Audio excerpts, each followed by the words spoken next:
naman muna tayo pumunta sa doktor? Mabibilad tayo sa kahiyan eh. Gagawa-gawa ka ng kalokohan ngayon, nahihiya ka. Sinasabi ko na nga ba? Ano, ha? Hoy! Mabuti pa siguro, sumama ka na rin. Ano? Bilisan mo! Dali! Ate naman, wala naman akong sakit eh. Ah, wala ba? Wala. Yang kamay mo, manas na. Ay. Halika na. Puting! Tumigil muna tayo. Pagod na ako, no? Ako nga rin eh. O paano, uwi muna ako kasi mag-shower pa ako. Ang init-init. Pinaghahandaan mo lang si Kadyo mamaya eh. Naku ha, not that type. Sige na nga, babu. Sige na nga, kunyari ka Oy, pa. bukas ha. Bye! See you! See you.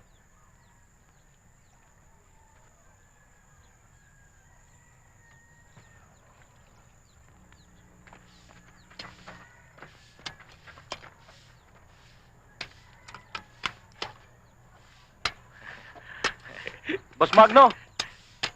Saan ang lakad? Aba, ay di igib ng tubig. Saan pa?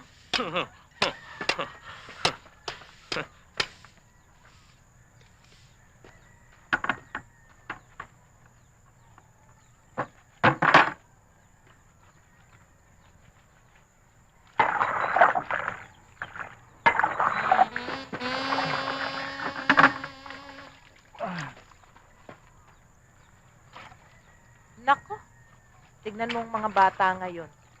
Nanggaling lang ng Maynila, iba na ang mga kilos. Kaya ikaw, anak, huwag kang gagaya ha, huwag ka nang pupunta ng Maynila.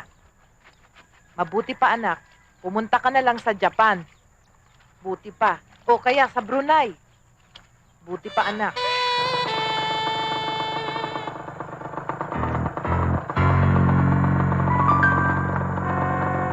Magandang umaga po. Magandang umaga. Apurahan yung trabaho natin kaya mag-overtime kayo, ha? Oo. Magno? Magno? Magno, nasaan ka?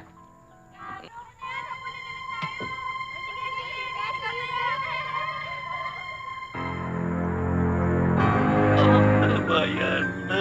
Umiyak ka. Magno! Ha? Wala kang kadala-dala! Nakatakbo na, inay!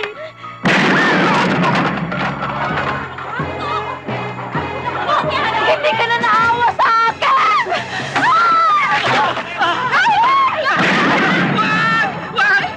Tumakbo ka hanggang may lupa!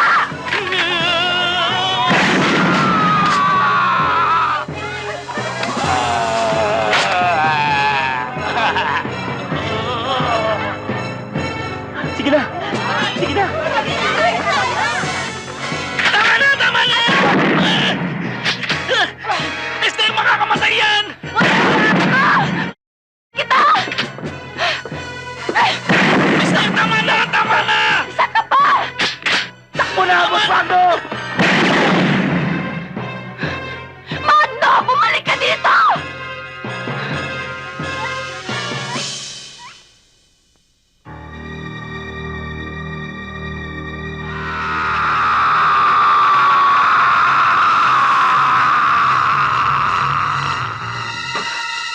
Bakit mo naman tinag-aare? Magpasalamat ka nga.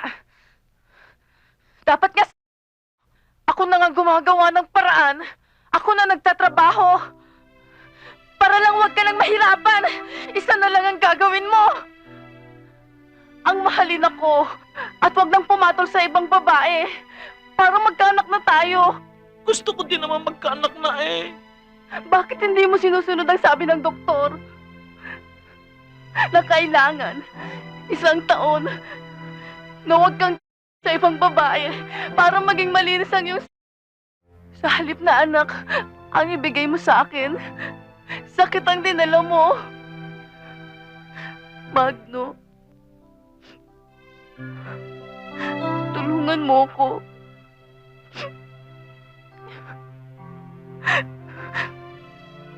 Tulungan mo ako maging ganap na babae.